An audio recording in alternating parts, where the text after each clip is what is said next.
Kereta ini mampu melaju hingga kecepatan 453 km per jam, menjadikannya kereta beroda tercepat yang pernah dibuat.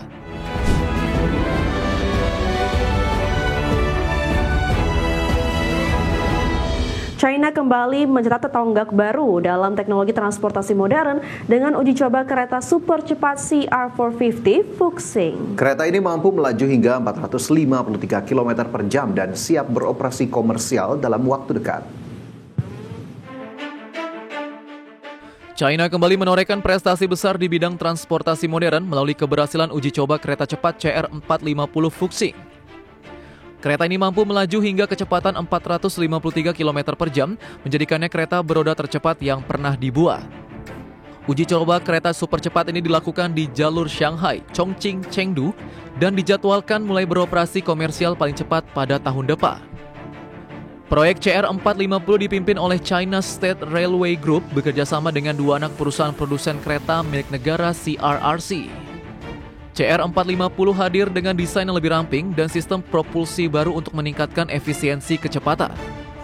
Bagian hidung kereta diperpanjang dari 12,5 meter menjadi 15 meter, serta tinggi badan kereta dikurangi 20 cm, menghasilkan pengurangan hambatan udara hingga 22%. Kereta CR450 juga menggunakan motor sinkron magnet permanen yang memiliki efisiensi energi lebih baik dari model sebelumnya. Teknologi ini mengurangi kehilangan daya, meningkatkan performa propulsi, serta menekan biaya operasional dan emisi karbon. Dengan CR450 Fuxing, China menegaskan posisinya sebagai pemimpin global dalam inovasi transportasi cepat. Kejayaan ini juga menjadi simbol transformasi dari Made in China menjadi Created in China, sekaligus pembuktian strategi jangka panjang untuk mandiri dalam teknologi dan industri berkelanjutan. Berbagai sumber IDX Channel. Di tengah pertumbuhan pesat industri penerbangan Asia, Airbus menunjukkan keseriusannya dengan membuka lini perakitan akhir baru di Tianjin, China. Fasilitas ini akan meningkatkan kapasitas produksi pesawat A320 secara signifikan. Airbus meresmikan lini perakitan akhir terbaru untuk pesawat keluarga A320 di kota pelabuhan Tianjin, China. Fasilitas ini menjadi yang kedua di China dan Asia, menandai langkah penting dalam strategi ekspansi Airbus di pasar Asia. Lini perakitan baru ini dirancang untuk meningkatkan kapasitas produksi pesawat A320 dan varian sejenis di China. Kehadiran fasilitas ini menunjukkan kepercayaan Airbus terhadap pertumbuhan pasar penerbangan sipil di negeri tirai bambu yang terus meningkat setiap tahun. Melalui fasilitas ini, pesawat akan dirakit dari komponen besar seperti badan pesawat dan sayap, lalu dicat, diuji, dan dikirimkan kepada pelanggan di China serta negara sekitarnya. Saat ini proses persiapan untuk merakit pesawat pertama sedang berlangsung secara bertahap.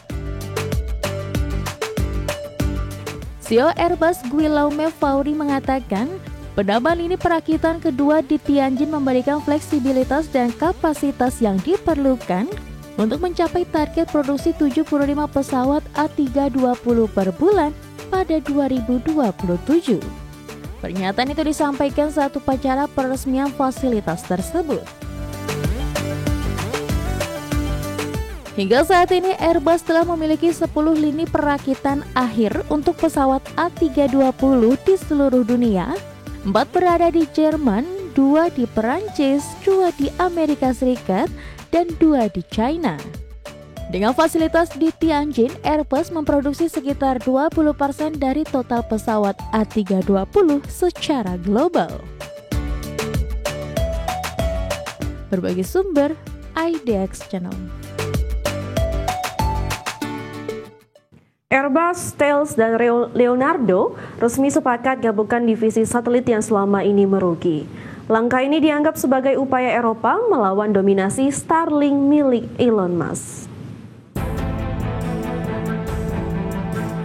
Tiga raksasa kedirgantaraan Eropa, Airbus, Thales, dan Leonardo akhirnya mencapai kesepakatan untuk menggabungkan divisi manufaktur satelit mereka yang selama ini merugi.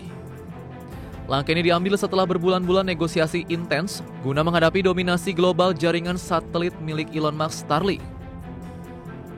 Kesepakatan yang diumumkan pada 23 Oktober ini menandai upaya terbaru Eropa untuk mempertahankan kemandirian di sektor ruang angkasa. Selama ini, industri dirgantara Eropa dianggap mulai tertinggal akibat inovasi pesat dari perusahaan Amerika Serikat seperti SpaceX dan Amazon. Entitas baru hasil penggabungan ini dijadwalkan mulai beroperasi pada tahun 2027 setelah mendapatkan persetujuan dari regulator Uni Eropa. Perusahaan gabungan ini akan mempekerjakan sekitar 25.000 orang di seluruh Eropa dengan pendapatan pro forma mencapai 6,5 miliar euro atau setara 7,58 miliar dolar Amerika Serikat berdasarkan data 2024. Langkah konsolidasi ini diperkirakan menghasilkan sinergi ratusan juta euro per tahun pada laba operasi dalam 5 tahun ke depan. Proyek ini diberi nama Sandi Project Bromo dan disebut meniru model kerjasama sukses dari produsen rudal Eropa, MBDA, yang dimiliki bersama oleh Airbus, Leonardo, dan Base Systems. Melalui penggabungan ini, para CEO Airbus, Thales, dan Leonardo menegaskan komitmen untuk mempertahankan otonomi teknologi ruang angkasa Eropa. Langkah ini juga diharapkan mampu memperkuat posisi Eropa dalam industri satelit global yang kini didominasi konstelasi satelit orbit rendah seperti Starlink milik Elon Musk. Berbagai sumber IDX Channel. Maskapai Alaska Airlines menghentikan seluruh penerbangannya di semua bandara akibat gangguan sistem teknologi informasi pada Kamis malam waktu setempat. Gangguan tersebut menyebabkan larangan lepas landas sementara dan berdampak pada ribuan penumpang di berbagai bandara utama Amerika Serikat. Maskapai Alaska Airlines menghentikan seluruh penerbangannya di semua bandara akibat gangguan sistem teknologi informasi pada Kamis malam waktu setempat. Alaska Airlines menyebut gangguan IT itu memengaruhi seluruh operasional, termasuk penerbangan yang dioperasikan anak usahanya Horizon Air. Federal Aviation Administration atau FAA mengonfirmasi adanya ground stop selama lebih dari 2 jam sebelum tim teknis berhasil melacak sumber masalahnya. Hingga kini pihak maskapai belum menjelaskan penyebab gangguan secara spesifik, namun memastikan seluruh sistem sedang dipulihkan secara bertahap.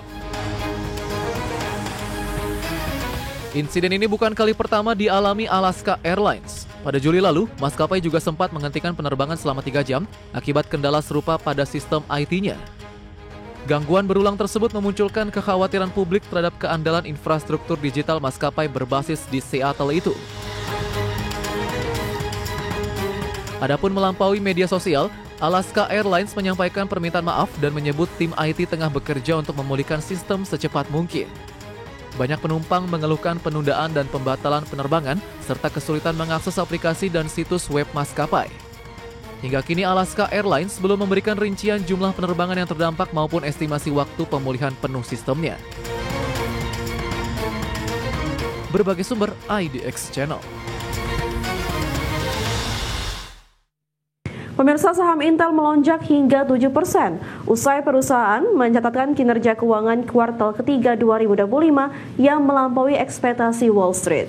Kenaikan ini dipicu oleh lonjakan pendapatan dan laba yang menunjukkan tanda pemulihan di tengah transisi besar Intel menuju bisnis chip kecerdasan buatan atau AI.